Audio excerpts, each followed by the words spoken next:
African महाद्वीप में किसी स्थान पर बने गुप्त कब्रिस्तान के मुर्दे तब जाग उठे थे जब एक ऐसा संयोग उत्पन्न हुआ जो 5000 वर्षों में केवल एक बार आया था। पूरे चांद की सीधी रोशनी उस कब्रिस्तान पर पड़ी थी। वहां सैकड़ों की संख्या में गड़े हुए मुर्दे अपनी कब्रें तोड़ बाहर आ चुके थे। मगर अचंभे की बात तो यह थी कि उन मुर्दों का शरीर पूरी तरह सही सलामत था। चांद की दिव्य रोशनी में खड़े हुए रहस्यमयी मुर्दों का शरीर चांदनी रोशनी में दिव्यमान था, मानो उनमें किसी तरह की ऊर्जा का संचार हो रहा था। उन सभी की देह में गहरे घाव थे। हो सकता है उनकी मौत की वजह यही घाव रहे हों, मगर उस दिव्यमान रोशनी ने उन घावों को भी भर दिया था। वह लाभकारी संयोग कुछ ही मिनटों के लिए रहा। अचानक उन सभी मुर्दों के शरीर का आकार बदलने लगा और पलक झपकते ही वह मानव भेड़िया में परिवर्तित हो चुके थे। दरअसल बात 320 ईसा पूर्व की है, जब अलेक्जेंडर द ग्रेट यानी सिकंदर अपने विश्व विजयी अभियान के सपने को पूरा करता अफ्रीकी महाद्वीप से होते हुए पर्सिया की ओर बढ़ रहा था। तभी अचानक ठीक इसी मैदान में मानव भेड़ियों ने सिकंदर की सेना पर हमला कर दिया। खुशकिस्मती से सेना के पास चांदी के कई हथियार मौजूद थे, जिसका खामियाजा उन मानव भेड़ियों को उठाना पड़ा। उनके सैनिकों ने उन्हें जमीन के भीतर ही गाड़ अपने अभियान में आगे बढ़ गए। कुछ इतिहास की किताबों में कुछ ऐसे ही रहस्यमयी दानवों का जिक्र मिलता है जो तब छुप छुप कर रहा करते थे, मगर आज यह जाग उठे हैं और अपने पूर्वज भृगंभ की कब्र की तलाश में हैं। अगली सुबह निकोलसन भारत के लिए रवाना हो फ्लाइट पर बैठ चुका था। उसके बगल में एक व्यक्ति बड़े असहज तरीके से बैठा हुआ था। क्या आप ठीक हैं मान्यवर? निकोलसन ने पूछा। जी हाँ, शुक्रिया, बस वो जरा पीठ में दर्द है, उस व्यक्ति ने जवाब दिया। निकोलसन को वह व्यक्ति जरा विचलित मालूम हो रहा था। उसने ज़्यादा ध्यान नहीं दिया और किताब पढ़ने लगा। उस व्यक्ति ने निकोलसन की किताब झांक कर कहा, ओह, आपको हॉरर किताबों का शौक है? निकोलसन स्किन वॉकर्स के बारे में कुछ पढ़ रहा था।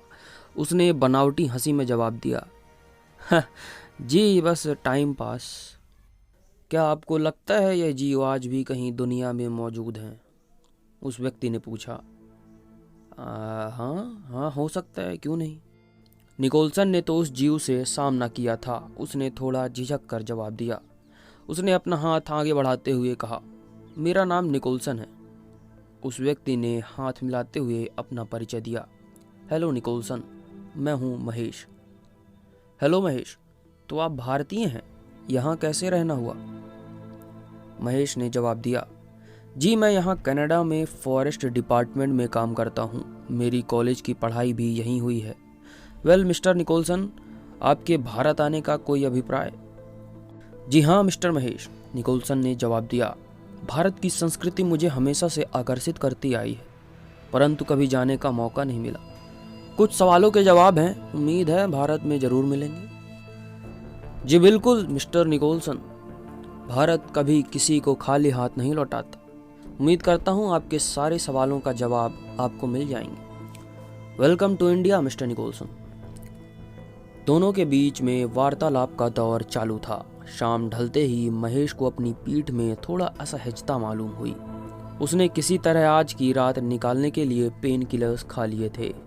तभी अचानक विमान में टर्बुलेंस आया। ऊपर रैक में रखा निकोलसन का सामान नीचे गिर गया, जिसमें कुछ किताबें भी बिखर गई थीं जो बेहद रहस्यमयी दाम जंतुओं पर आधारित थीं। कुछ किताबें डीमंस, एंजल्स और एक होली बाइबल भी थी। महेश की नज़रें इन किताबों पर पड़ी तो उसने निकोलसन से पूछा, निकोलसन साहब, कहीं आप एंजल्स, डीमंस पर रिसर्च वगैरह तो नहीं कर रहे हैं? महेश ने व्यंग्यात्मक ढंग से पूछा। निकोलसन ने गंभीर स्वर में जवाब दिया, देखिए मिस्टर महेश, आप माने या ना माने, लेकिन मैंने एक ऐसे ही रूप बदलने वाले डीमन से सामना किया है और इन्हीं विषय में कुछ सवालों के जवाब ढूंढने भारत जा रहा हूँ। महेश ने निकोलसन की ओर हाथ बढ़ाते हुए कहा, यकीन मानिए मान्यवर, हम दोनों की मंजिल भी एक है और भारत जाने का अभिप्राय भी एक है। निकोलसन चौंक उठा। क्या आपने भी किसी दानव का सामना किया है? निकोलसन ने यह सवाल पूछा ही था कि अचानक महेश की पीठ की पीड़ा उभर उठी। वह कराह उठा। वहां मौजूद लोगों की दृष्टि उस पर पड़ी। वहां मौजूद स्टाफ भी महेश की ओर बढ़े। क्या हुआ महेश? निकोलसन भी घबराया। महेश की पीठ पर जोरदार दर्द था। उसने तुरंत कुछ पेन किलर्स गटके, तब जाकर उसे राहत हुई। मैं ठीक हूँ, थैंक्स, उसने सभी से कहा। महेश ने अपनी वेंडिगो से सामना वाली घटना निकोलसन को बताई और निकोलसन ने अपना स्किन वॉकर से भिड़ंत का अनुभव साझा किया। दोनों बातें करते रहे और विमान आसमान की गहराइयों में बादलों को चीरता आगे बढ़ता रहा। क्षोभदंत अपनी सेना के साथ आगे बढ़ रहा था। उसके पीछे करीब सैकड़े भर वैम्पायर्स की फौज जंगल से होते हुए पहाड़ी तक पहुंच चुकी थी। पहाड़ी के तलहटी पर गांव बसा हुआ था, जिसे देख क्षोभदंत की आंखें चमक उठी थीं और उसके पिशाची दांतों से लार बहने लगी। अगली सुबह जब फ्लाइट मुंबई एयरपोर्ट पर लैंड हुई तो आसमान को काले बादलों ने ढक रखा था। सूरज की रोशनी बड़ी मुश्किल से धरती पर पहुंच रही थी। कई जगह तो हल्का अंधेरा भी अपनी कालिमा बिखेर रहा था। निकोलसन सहित महेश को भी मुंबई में ऐसे वातावरण की अपेक्षा न थी। निकोलसन आंखें फाड़े चारों ओर देख रहा था। देखो निकोलसन, जाहिर सी बात है, हम जिन सवालों के जवाब ढूंढने निकले हैं वह हमें राह चलते तो मिलेंगे नहीं। महेश ने देखा कि निकोलसन उसके साथ ही चल रहा था, मगर अब वह यहाँ नहीं है। निकोलसन?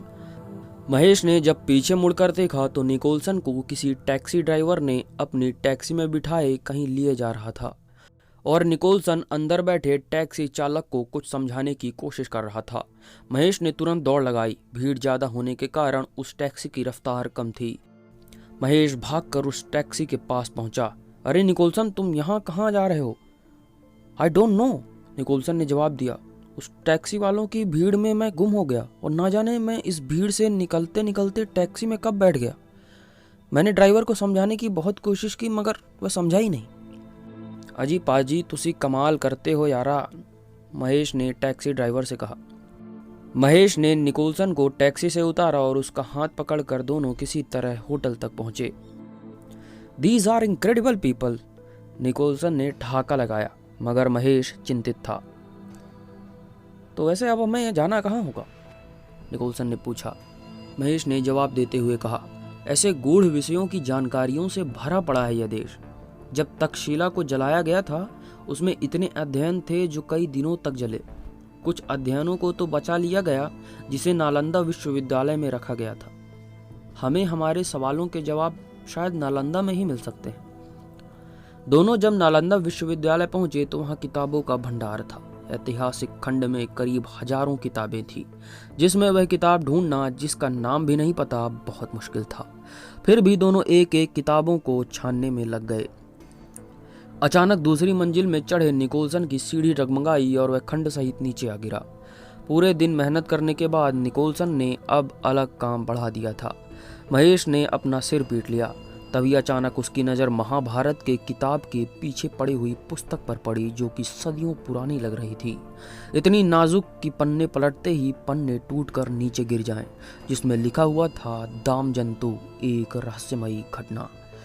मिल गई, महेश चीख उठा। निकोलसन भी उसके समीप आ गया। आखिरकार मेहनत सफल हुई। क्रिएचर्स ओरिजिन हमें मिल गई। दोस्तों, अगर आपने क्रिएचर्स ओरिजिन की वीडियो नहीं देखी है तो अभी एंड स्क्रीन पर दिख रहे वीडियो को क्लिक कर आप देख सकते हैं। दोस्तों, आपको क्या लगता है वह रहस्यमयी किताब कितने गूढ़ रहस्यों को समेटे हुए है? वेंडिगो का दिया हुआ वह घाव महेश पर क्या प्रभाव डालेगा? क्षोभदंत और उसकी वैम्पायर सेना ने उस गांव का क्या हाल किया होगा? अफ्रीकी महाद्वीप से निकले हुए वह मुर्दे क्या अपने पूर्वज वृकंप की कब्र ढूंढ पाएंगे? जानेंगे अगले एपिसोड में। अगर आप हमारे चैनल पर नए हैं तो इसे सब्सक्राइब जरूर कीजिए और बेल आइकन को ऑल पर जरूर क्लिक कीजिएगा, ताकि आने वाली हर कहानियों की अपडेट आप तक पहुंचती रहे। मैं हूं शिवेश, मिलता हूं अगले एपिसोड में। शुक्रिया।